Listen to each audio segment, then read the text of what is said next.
The concept for curtain came about when I was sort of going through all the domestic textiles we had at home, whether it's bed sheets, pillowcases, curtains, kitchen linen towels, and baby napkins even since I was a child. So these are all materials that's been lying around since the 2000s. When I looked through them and I realized they had a certain pattern and style and texture and even the smell and the color of it that I really gravitated to. And from there, I guess I was really drawn to the specific the curtains specifically because they were all handmade by my grandma, and we still use it till today. And with this curtain in particular, this installation, I sort of wanted to recreate that. I wanted to see the differences from 22 years ago and 22 years forward, what differences that would be, especially working very closely with my grandparents. So Xia Yi was made in 2014, which is 8 years ago. So back then I was invited to an exhibition called Good Malaysian Women. And for me, it was hard to define what is a good Malaysian woman. So I invited my mother to join me to make a work together. And for Chinese Whisper, it was also an invitation to explore the exhibition about language. So I was thinking, what is my mother tongue? And my father's side is Teochew, but it's a language that I never get to learn in school. Okay, so basically my mom teaches Alex the piano and I teach Alex art. So we found that it was a great idea to work with Alex for this project.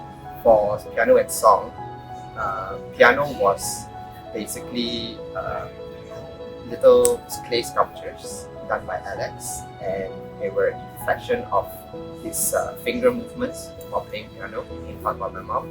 And the paint on it is basically a reflection of the time when he does art with me. So we do a lot of art activities such as painting, drawing, sculpture, and so basically the sculpture in a way reflects both music and art through this project. In terms of tabling a conversation, the work came about with the idea of wanting to define a conversation. So what a conversation has always been tabled in a more formalistic context. We always think about tabling a conversation, tabling a bill, tabling something, so to present something. As I kind of make the work as it kind of comes across with each other of its context.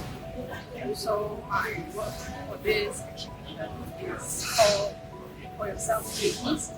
So this work is, I think, my inspiration from my mother, which is from my older generation. Yeah, so in that generation, the ladies, they cannot really for themselves. They marry because they family told them to get married, they get for a child because they are sure that if they get a child, then they didn't really live for themselves at each how they become old already and they have a child. I think it's the kind of thing that for themselves. Right? I want to use my words to encourage them to be for yourself, and it's never too late. My work and my title is called Back to the Tune, and it's basically about comparing music between my current generation and our music now. Like music has always been a big part of our family, and we always just share our music taste to each other and just learn what we like and all that. So for this exhibition, my music that I chose is from Group Alpha. I think that main group that we really listen to, that's where I feel dance to them. So now I thought that was My title is called Men with Our Gap. So it's about how singer and women interact very fun despite the generational differences. And with my grandpa in specific as well, I sort of went through all of these old photographs a few months back, and with this specific photograph that I chose for curtain this time round, it was a photo of my grandma, taken by my grandpa in 1969 in Port Dickson. So that was sort of a family vacation that they had with family and everything. everything. This is definitely the first time that we actually work together for an art project. So I feel it's like um, something refreshing. Like because my mom has been in the music scene, and I've just been doing art. So this time to sort of like merge music and art together was actually, I felt, was such a new experience. I think from Xia and Xia Yi, it was very meaningful for me because it taught me a lot about Alvin and the others, whether we want to compromise or where our push and pull when we are doing the work together. It influenced a lot until now when I'm doing community engagement. This relationship which makes me always think about. While developing the idea, my parents were definitely like a part of all this. They were very like happy with the topic and very excited to see the end result. I think throughout the entire process, they were quite excited. They gave their own like opinions to some things. It was such a collaborative relationship that we had. I sort of had to readapt my pacing and my time to hers. Obviously, because when you work with textiles, it's a very physical sort of work, and it's a lot of your hands and your body. And with my grandma as well, I had to sort of readapt to her timing, and it made me realize that we both live on a very different timeline, on different parallels. She lives on a rather slower timeline, and I live on a very fast with social media, with the internet, and everything. As much as I wanted it to, be done by a certain time or have it a certain way, but I realized that there was sort of that tension or that conflict that we sort of had to deal with, and I really, really loved it. Tell my mom anything about this.